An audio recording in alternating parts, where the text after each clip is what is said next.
Good morning, Bulldogs. Today we are going to be recapping what we talked about the other day about text structure and its connection to author's purpose. So I've shared a document with you. This is your assignment for today.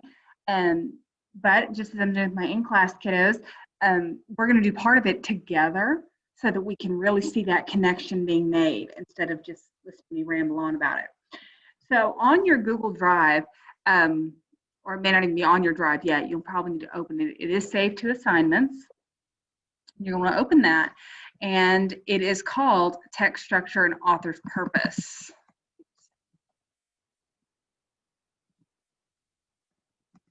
All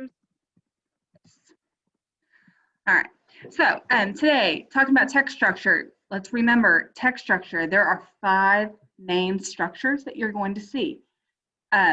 Literature doesn't always have to follow one of those 5, but it usually does. And that is the way that the author is going to organize their writing. It's how they brainstorm. It's how they write everything out. And keep in mind, before an author sits down to write something, they're thinking about what is their goal? What is their purpose for writing something? What is the author's purpose? And that's what they're going to take before they decide on a structure. So if I need to explain to you how pollution is becoming a big problem, I need to look at my structure first. I need to tell you about a problem and solution structure before I can get to my purpose. Okay, so remember, your common text structures that we talked about on Tuesday include description, chronological or sequence, cause and effect, compare and contrast, and problem and solution. You're going to need to be able to identify what kind of structure you're looking at. But you also need to explain how that structure supports the author's purpose. Okay, if I am retelling a fairy tale, do I need to use cause and effect? Not always. Okay, so make sure that you can identify the structure and explain how that structure is helping the author's purpose. So let's look at one together, shall we? And the text that you're assigned to read is not this short. This is just an example one for us to go through together. So, podcasts are popular audio files that focus on a variety of topics. Podcasts are usually free and are available to download on the internet. Popular topics for podcasts include music, movies, sports, and current events. Podcast makers usually depend on income from companies that pay for advertisements on their show. Millions of Americans listen to podcasts on a weekly basis. Okay, so with that paragraph in mind, do we have a problem and solution? Do we have an order and sequence? Do we have cause and effect? Do we have compare and contrast? Or, I left out the 5th one, I'm sorry. Or do we have description? Okay, so we're obviously talking about podcasts. Is there a problem with podcasts that I can see in that paragraph? Well, I can see a lot of pros to having a podcast, but I'm not seeing anything negative. I'm not seeing a problem. So let's go over that one. We'll come back to that later if we need to.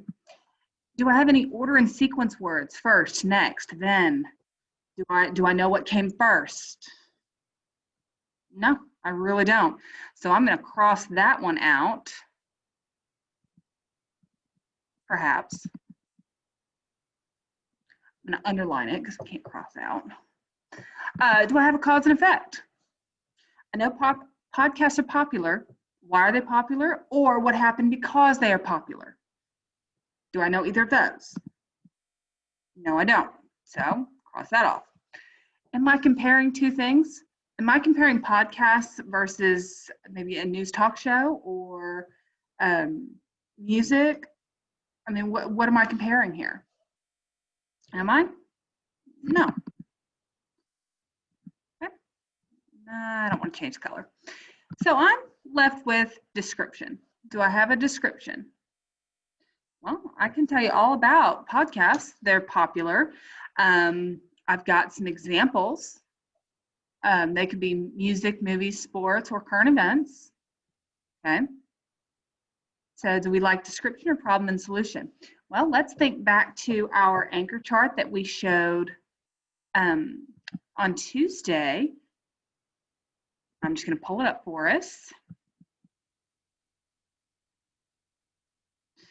Description. Do I have adjectives in that paragraph? Do I have characteristics of a podcast? Do I have examples? Do I have a mental image? Okay, think of that. And problem and solution. Do I have a problem? Do I have a solution? I think those were our choices. So I'm going to lean more towards description myself, because here are my examples included. Okay. What is a podcast? It is an audio file. So that is describing the podcast. Here's the example of the podcast. Okay. So that's how I'm giving description. Now, I separated this into two questions. One, what is the text structure? And two, how do you know? Okay. So I know,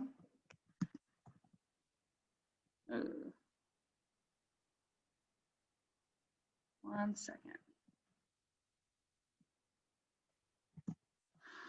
I know the text structure is description because I have not the ability to type the examples of podcasts and a brief description stating that podcasts are audio files. Okay. And then what is the author's purpose for writing this paragraph? Okay, think pie.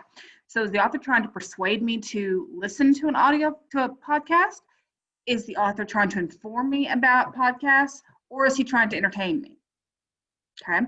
Remember, we talked about on Tuesday that when you have a description piece, it can often be for entertainment. But was this paragraph to entertain us? No, it wasn't. Okay. So we need to go back up to our paragraph. Okay. Is this to persuade or inform?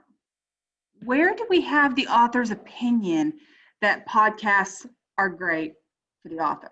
Where do we have an opinion or convincing language to go listen to an audio file ourselves?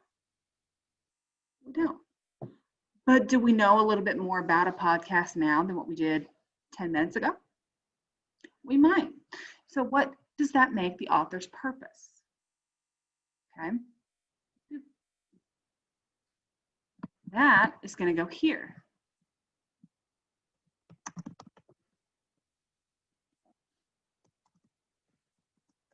The author's purpose for this paragraph is to inform the reader about podcasts. Okay. Notice that as a complete sentence. Notice I did not just say inform. Okay. We're in 7th grade now. You need to answer your questions in complete sentences. Okay. That's not an option. That's not a request. If you want full credit, it needs to be in a complete sentence. Okay. So you have really 3 questions per passage, at least for the intro you did. So there are, I believe I've given you 2. Let me double check. Yes, I gave you 2 passages of your own, and you're going to go through and you're going to do the exact same thing. And when you read it, try to identify the structure first, because the structure will then help you figure out your purpose, if that makes any sense. Okay, and if you need some guidance or if you need additional help, please just send me an email. We will discuss this in our Zoom tomorrow. So make sure you have this complete. This is due today, but we're going to reference back to this during our conference tomorrow. Okay, so like I said, if you guys have any questions, please don't hesitate, reach out, and best of luck. Have a good day.